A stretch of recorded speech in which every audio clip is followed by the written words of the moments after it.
Hi, I'm Sharon Reich Garson in New Jersey. It's Sunday, January 11th. Today, Iran vows to strike back if the U.S. attacks as unrest spreads across the country. President Trump blocks creditors from seizing Venezuelan oil revenue. Japan's prime minister signals a snap election. And Hollywood gets ready to put on the glitz at the Golden Globes. This is Reuters World News, bringing you everything you need to know from the front lines in 10 minutes, 7 days a week.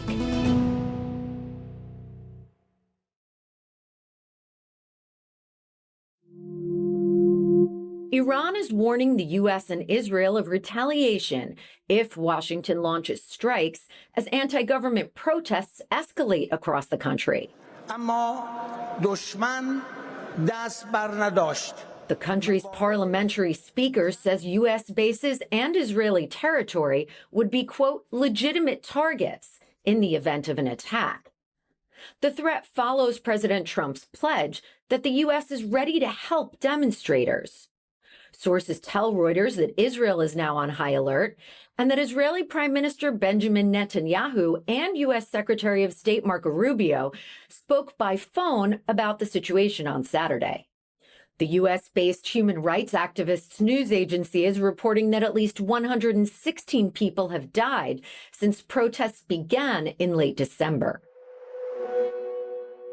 Ukraine has launched an overnight drone strike into southern Russia, hitting the city of Voronezh.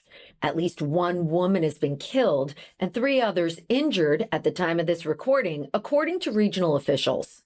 The governor says more than 10 apartment buildings, private homes, a secondary school, and government offices are damaged, calling it one of the heaviest drone attacks on the city since the war began.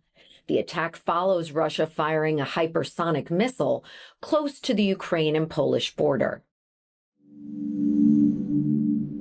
Human remains have been found in southeast Australia as bushfires rip through the area. Police say the discovery was near Longwood in Victoria, where fires raging during a summer heat wave have destroyed hundreds of buildings, cut power to thousands, and scorched more than 350,000 hectares. Authorities are calling this the region's worst fire emergency since the deadly black summer blazes of 2019-2020. Harcourt resident Noel Brown says he's extremely lucky, warning of people worse off than him. It's terrible to see, and you just don't realize how bad it is until you're in the middle of it. With dozens of fires still burning, officials warn that containment could take weeks. Japan's Prime Minister Sanae Takaichi is hinting at an early election, possibly as soon as February. It would be her first national test since taking office. Markets are already reacting, the yen is slipping, and critics warn that timing could derail a massive budget meant to shield families from inflation. Speaking of markets, joining us from our sister podcast, Morning Bid, is Elena Casas. Hi, Elena. What can you tell us about the week ahead?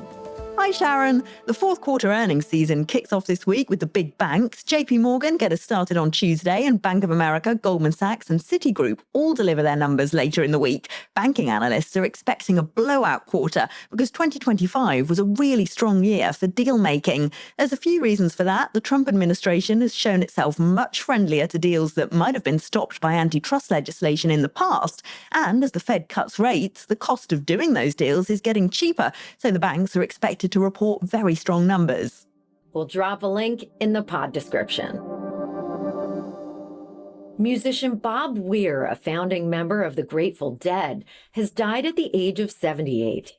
In a statement posted to his verified Instagram account, his family say Weir was diagnosed with cancer in July and died from underlying lung complications, surrounded by loved ones.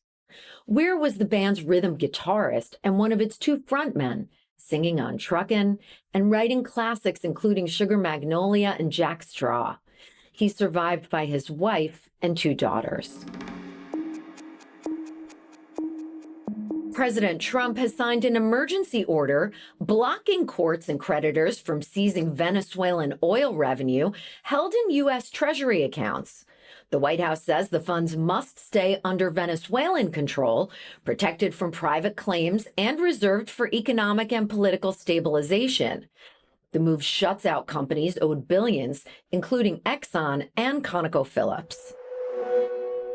Meanwhile, the CIA is warning that Cuba's economy is in dire shape, with blackouts lasting up to 20 hours a day and key sectors like energy and tourism collapsing. But sources familiar with CIA reports tell Reuters that they were inconclusive on whether the worsening economy would destabilize the government. The assessments are particularly notable following President Trump's suggestion last week that shutting off Venezuelan oil to the island after the Caracas operation could topple the government in Havana. That Cuba is ready to fall. Yes. Cuba looks like it's ready to fall. We spoke to Reuters Latin American news editor Christian Plum to get a better snapshot of the situation.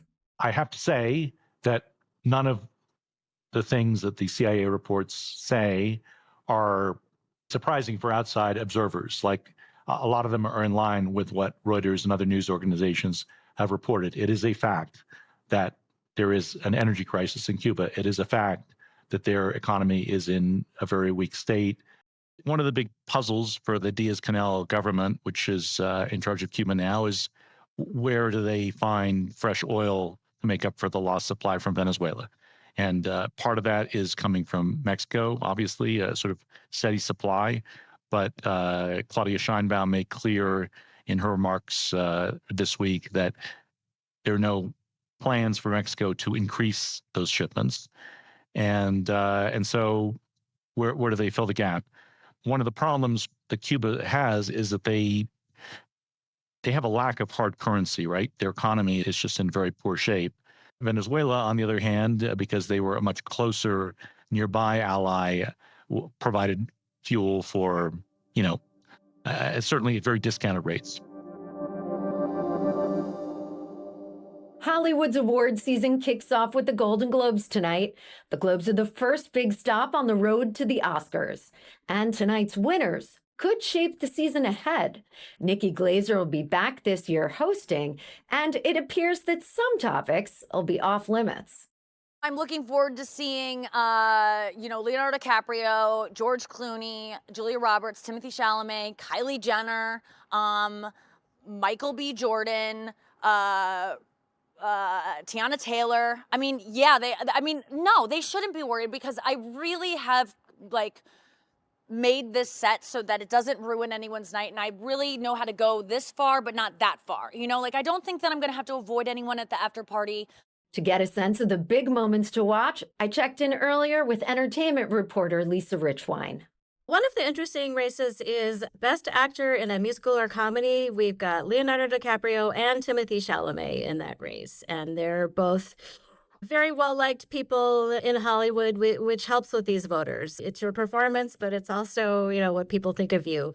So I think that one is kind of a toss-up, and, it could go either way.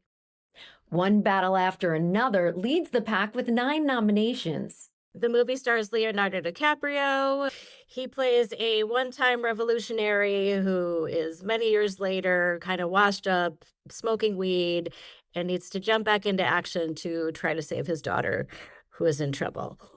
It sounds like a serious topic, but it really had an edge to it, some dark comedy.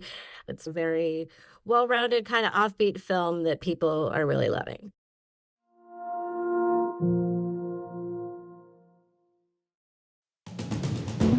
This week, we've got a recommended view for you about Greenland. A picture report that traces the island's colonial rule under Denmark, its move toward gradual self-rule, and it looks at why renewed interest from President Donald Trump has reopened debate over who ultimately controls the Arctic island.